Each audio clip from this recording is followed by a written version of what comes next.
সুপ্রিয় দর্শক মণ্ডলী, কেমন আছেন?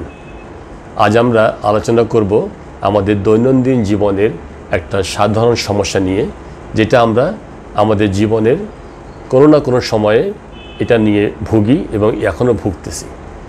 সেটা হচ্ছে আমাদের কোমরের যত ব্যথা।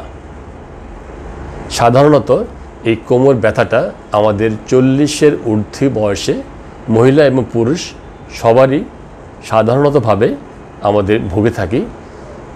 কিন্তু যদি এই ব্যথাটা আমাদের বিশ্রামে বা সবসময়ের জন্য থাকে, বিশ্রামে এটা না চলে যায়, তাহলে আমরা এটাকে নিয়ে চিন্তিত হব। আসুন আমরা আলোচনা করি কী কারণে এই ব্যথাটা হয়। যে কোনো ব্যথার প্রধান কারণ হচ্ছে আঘাত পাওয়া, এবং আঘাত ছাড়াও যেসব কারণে ব্যথা হতে পারে সেগুলো নিয়ে আমরা আলোচনা করব, বিশেষত কোমর ব্যথা নিয়ে। এই কোমর ব্যথা 60 বছরের ঊর্ধ্বে পৃথিবীর সব অঞ্চলেই অধিকাংশ মানুষের কখনো না কখনো হয়ে থাকে। আমরা যারা দৈনন্দিন কাজ করি, যারা ভারী কাজ করি, যারা সামনে ঝুঁকে কাজ করি, যারা ওজন তুলি, তাদের জন্য এই সমস্যাটা আরও বেশি প্রকট হয়। আমাদের মহিলাদের মধ্যে এই সামনে ঝুঁকে কাজ করার প্রবণতা খুব বেশি। দৈনন্দিন কাজ বা গৃহস্থলীর কাজটা কিন্তু সাধারণত আমাদের কোমর বাঁকা করেই বেশিরভাগ করতে হয়। সেজন্যই এই রোগটা আমাদের দিন দিন মহিলাদের এবং পুরুষদের দুই জনের মাঝেই দিন দিন এই প্রবণতা বৃদ্ধি পাচ্ছে। তো সব কোমর ব্যথা কি খারাপ, বা সব কোমর ব্যথা হলে কি আমাদের খুব চিন্তিত হতে হবে? আসলে সেটা না।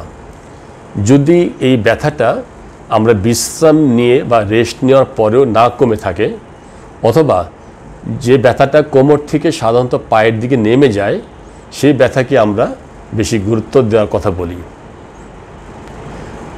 এই কোমর ব্যথাটা সাধারণত যারা কাজ করি, দেখা যায় কাজ করার সময় ব্যথা বাড়ে, বিশ্রামে কমে যায়। কিন্তু যদি বিশ্রাম নেওয়ার পরেও আপনার এই ব্যথাটা খুব বেশি উন্নতি না হয়, অথবা যদি বিশ্রাম নিলে ব্যথাটা আরও বেড়ে যায়, অথবা কোনো কারণে আমাদের কোমর থেকে নিচের অংশটা দিন দিন বা ধীরে ধীরে অবশ হয়ে যেতে থাকে বা অনুভূতি কমে যায়, তাহলে আমাদেরকে অবশ্যই এই ব্যথা নিয়ে চিন্তিত হওয়ার কারণ রয়েছে। যদি এই সমস্যায় ভুগি, তাহলে আমরা কী করব? সবচেয়ে প্রথম যে কাজটা হচ্ছে আমাদেরকে ব্যথাটা যেন না বাড়ে বা ব্যথা যেন কমে যায়, বাসায় কিছু রেমেডি দিয়ে বা বাসায় আমাদের কিছু বিশ্রাম নিয়ে বা অন্য কোনোভাবে যদি কমে যায়, তাহলে আমাদেরকে প্রথমেই করতে হবে কি, একটা প্রচুর বিশ্রাম দরকার। আমরা যদি বিশ্রাম সঠিক সময়ে বা সঠিকভাবে বিশ্রাম নিয়ে যদি ব্যথা কমে যায়, তাহলে অবশ্যই আমরা ভালো। যদি এই বিশ্রাম নেওয়ার পরেও আপনার ব্যথাটা না কমে, তাহলে অবশ্যই নিকটস্থ চিকিৎসকের পরামর্শ নেবেন। চিকিৎসা আপনাকে কী করবে? আপনাকে অবশ্যই আপনার রোগটা ধরে চিকিৎসা করতে হবে। তো চিকিৎসা করতে গেলে প্রথমে আমরা কিছু ওষুধপত্র দেব বা কিছু বিশ্রামে অ্যাডভাইস দিতে পারি, অথবা কিছু আমাদের পরীক্ষা করে রোগটা নির্ণয় করার জন্য কিছু কমন কিছু পদ্ধতি রয়েছে, যেগুলো এক্স-রে, অথবা আরও যদি জটিল প্রকারে হয় তাহলে আমাদেরকে MRI পরীক্ষা করে আমাদের রোগটা ধরে প্রপার চিকিৎসা করতে হবে। আপনারা ভয় পাবেন না, সব কোমর ব্যথায় কিন্তু অপারেশন লাগে না।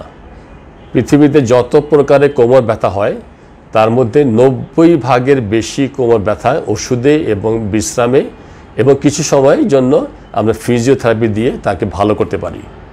মনে রাখবেন, মাত্র 10 থেকে 12% কোমর ব্যথার চিকিৎসা হচ্ছে অপারেশন।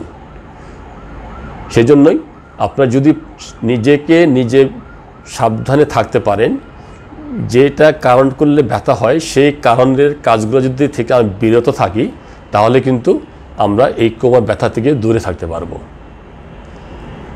সেগুলো কি, আমরা কীভাবে বিরত থাকতে পারবো? আমরা প্রথমে চিন্তা করব, কোনোভাবেই যেন সামনে ঝুঁকতে হয় এমন কোনো কঠিন কাজ আমরা বেশিক্ষণ করব না। এক পজিশনে অনেকক্ষণ বসেও এক পজিশনে কাজ করা খারাপ, এক পজিশন দাঁড়ায় থেকেও অনেকক্ষণ কাজ করা খারাপ। যারা আমরা অনেকক্ষণ বসে কাজ করি, তাদের উচিত হবে আধা ঘন্টা বা 40 মিনিট কাজ করার পরে 5-7 মিনিট উঠে হাঁটাচলা করা। যারা দাঁড়িয়ে কাজ করি তাদেরও কাজ হচ্ছে আমাদের 30 থেকে 40 মিনিট পরে কিছুক্ষণের জন্য বিশ্রাম দেওয়া। কোনোভাবে সামনের দিকে ঝুঁকবো না, 3-4 কেজির বেশি ওজন আমরা তুলব না সামনের দিকে বাঁকা হয়ে।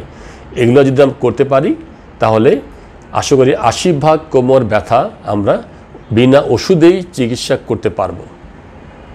এরপরেও আমাদের কিছু কিছু ওষুধ দরকার পড়বে, কিন্তু আপনারা দয়া করে নিজেরা ওষুধ খাবেন না চিকিৎসকের পরামর্শ ছাড়া।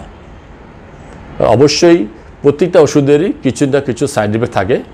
কোন ওষুধ আপনার লাগবে, কোন ওষুধ কখন খাবেন, সেটা অবশ্যই একজন চিকিৎসক এবং স্পেসিফিক এই রোগের চিকিৎসকের কাছে যেয়ে আপনার পরামর্শ নেবেন।